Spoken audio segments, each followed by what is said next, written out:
Welcome to this wee webinar on community engagement for your local place plan. It's part of a suite of 4 designed to support communities preparing a local place plan for their area. They're also relevant to you if you are preparing a community action plan or indeed a blend of the two. For many, the phrase community engagement elicits some groans and dread, but it can be a way to bring your community together to have great conversations about one of the things that matters most to households, the place where they live. We'll be looking at ways to ensure that conversation is productive, effective, and fun to deliver and participate in, as folk get to know one another a bit better. Welcome to this wee webinar on community engagement for your local place plan, which is part of a suite of 4 designed to support communities in Argyll and Bute preparing a local place plan for their area. They're also relevant to you if you're preparing a community action plan or indeed a blend of the two. For many, the phrase community engagement elicits groans and dread, but it can be a way to bring your community together to have great conversations about one of the things that matters most to us all, the place where we live. We'll be looking at ways to ensure that conversation is productive, effective, and fun to deliver and participate in, as folk get to know one another a bit better. So these are the 5 key steps to break down your local place plan actions. And it's possible to achieve this in 5 months if you allow 1 month for each action, which is tight for volunteers, I absolutely acknowledged. To meet the 30th of June deadline in Argyll and Bute, you'll have to send out your information notice by the 30th of May 2025, so that's likely to be your true deadline. The yellow highlighter marks the stages which will involve the planning or delivery of community engagement. For a community action plan, of course, you have no deadline, only your own. And bear in mind that many of you will gather data that requires action and so can be used to build an action plan later. While there's no legal requirement for the community body to engage with its wider community, it is required by the Town and Country Planning Local Place Plan Scotland Regulations 2021, Regulation 5.1 subsection F. And you have to include a statement setting out 1. Your view of the level and nature of support for your local place plan, and 2. The basis on which you reached that view, including a description of any consultation in respect of your proposed local place plan. And so therefore, engaging the wider community will provide key evidence of people's views of the proposals.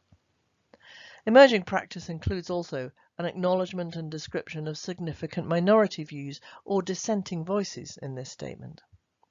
I've also had a look at the percentage of the population who've responded in a random survey of my own of 6 local place plans, and I noted that the least amount was 15% return, with 24% being the average. Scalloway and Shetland achieved 45% of the population taking part in their engagement.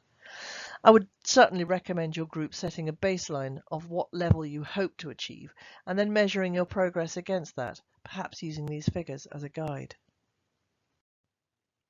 There are 2 definitions here which just couldn't be more different. The first one, community engagement, is clearly a relationship building process. And in the second, it's a decision-making process. True community engagement encompasses both, of course, and it is much more than just audience engagement and the building of relationships. It should also encompass collaboration and empowerment. The empowerment in this case comes from you, the community, leading the inquiry into the future of your place, and the collaboration comes from looking for opportunities to work with folk and organisations as you go about this engagement to make improvements in your area. Why don't you pause and read the definitions? The national standards for community engagement were developed in 2005 to create a standard of good practice principles to improve and guide the process of engagement for practitioners throughout Scotland. There are 7 standards in total, ensuring that folk aren't forgotten, particularly those who are likely to be affected by the policy, and that if they need a little help to get involved, that you've considered that. And there's also a toolkit, the Voice Toolkit, for you to work through these too, which I've put on the slide. So I'll just run through them quickly, starting from 12 o'clock at the top, and that's inclusion. We will find out which people and organisations will be affected by the issues and we will involve them. The next one on the right is support. We will remove barriers so that everyone can take part, consider accessible venues, and how to support folk with caring responsibilities, for example. Just ask them what support do they need. Planning. There will be a clear purpose and plan for the engagement, and we'll look at how to create an engagement strategy for your LPP. Working together. We will work well together to achieve the aims of the engagement. Then going round the circle, methods. We will use different ways to involve people, and we'll look at a few different methods of engagement today and where they might help you. Communication. We will communicate clearly and often with people, organisations and communities involved. You might have regular communication on your area's social media page, telling them about what you plan to do and why, to sort of warm them up and get them ready to join in with you. Finally, in the green disc in the middle, impact. We'll learn about what works well and use this learning to make community engagement better. So working in a place-based way ought to be able to pull in a number of methods and supporters from businesses to families, as well as your local anchor organisations. Place-based engagement is slightly different from engagement that asks about services or actions, and it needs a slightly different approach to help folk move their mental map to encompass their whole place rather than just their familiar and favourite places. I've listed some ideas here. The mapping for your LPP webinar looked at PlaceCheck, which is a free app that lets residents drop pins in a map to denote loved buildings or spaces and areas which need improvements and what might need to be done. It was recommended and it's free to use and very easy apparently. It can be used on any device including mobile phones. The Place Standard tool is a very well used engagement tool to understand a person's experience of living in a place. It lends itself really well to the full community action planning process, but some of the domains like sense of control don't really have an answer to the big question, which is where. However, Calendar Local Place Plan, they use the Place Standard tool. Green maps are also a possibility, and they should certainly be explored. Some projects have printed giant maps for folk to add stickers and post-its and so forth. Maps can be really good fun and engaging and will draw out lots of fascinating local stories. Walk and talk can allow a group of people to get under the skin of a place and might be preferred for outdoors types or folk who hate forms. I've seen photo or video competitions used to highlight issues, and our devices give us all access to this. You can set up a Padlet, for example, to receive those images or videos. For example, a photo of your favourite building, a video of your walk to school, a photo journal of some daily activity to highlight local difficulties, for example, a street crossing or the condition of a local asset. However you and your community decide to engage, you should ask the question, where? While thick engagement can be seen as the richer, deeper form of engagement, there are advantages to thin engagement too. Thin engagement is the slight, light form of participation.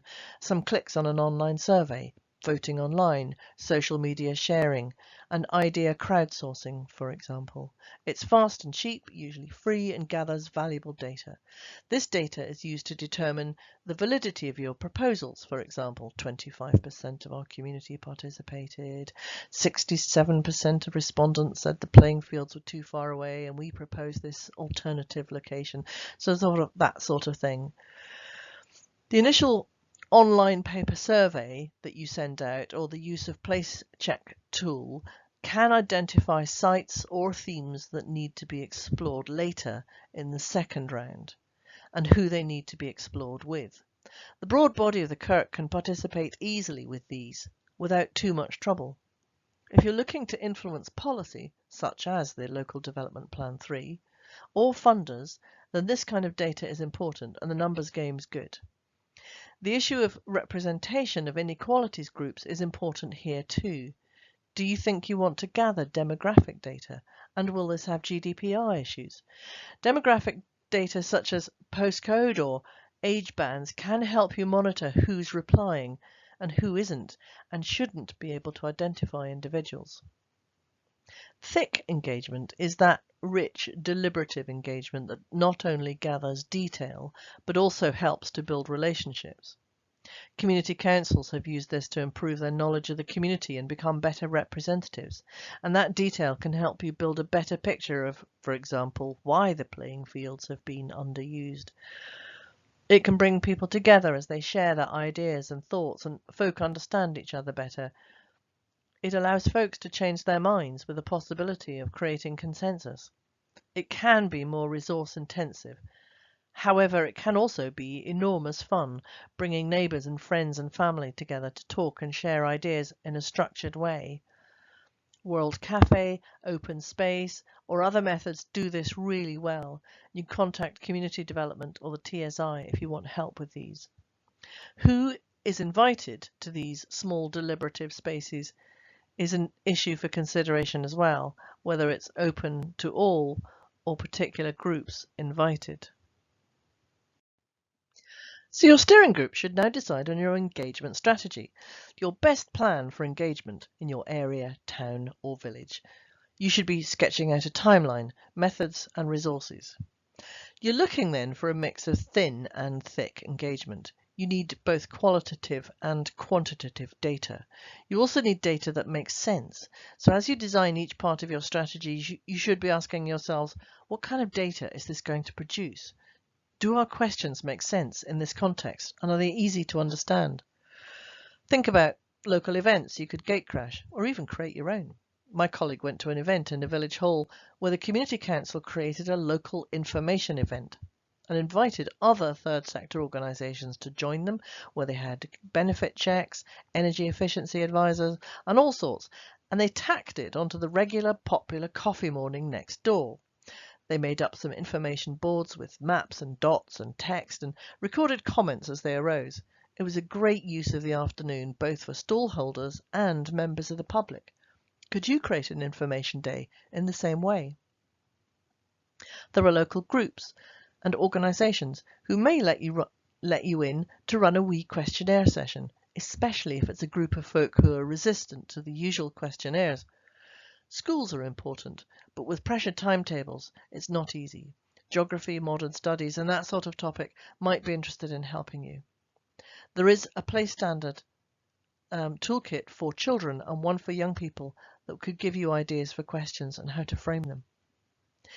It's helpful if your steering group set engagement targets at the outset, which can always be re-revised in the light of subsequent knowledge. An engagement strategy should realistically be costed for venue hire, stationery, refreshments, and any other costs. Please ignore the colouring on this. There is no X or Y axis. It's just to stimulate your planning with some ideas of community engagement tools. You could pause the video here and sketch out a draft plan in a few seconds by selecting 2 or 3 of these and justifying your approach to yourself.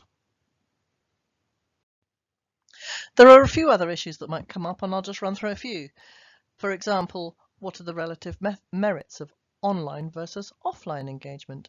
Online engagement is easy and cheap, but provides limited space for deliberation. It can also reinforce positional confrontation, and it limits contacts to people with the same views as you. However, it is good at gathering data and receiving inputs, such as ideas for use of spaces or improvements. Also, in spread out rural areas, digital engagement can be a blessing for folk who don't really want to head off on a frosty or gaily night, having to open 2 farm gates and then drive a riverside route that floods in high tides. The use of breakout rooms can create a useful deliberative space, and there are other deliberative online tools as well. The other issue is considering who's there and try to manage the balance between loud voices versus quiet voices. Do you invite people because they represent the demography of the area, or to hear both sides of a story? One Italian city invited a perfect mix of old and young, east and west of the city, to explore a cycle route and found there wasn't a single cyclist there. You're not a local authority, so I expect you'll take whoever comes and be very pleased to welcome everyone who attends. Younger people tend to be poor at participating in formal surveys. However, there are good ways to reach out. There are youth projects in every area, and Live Argyll support youth action groups. Remember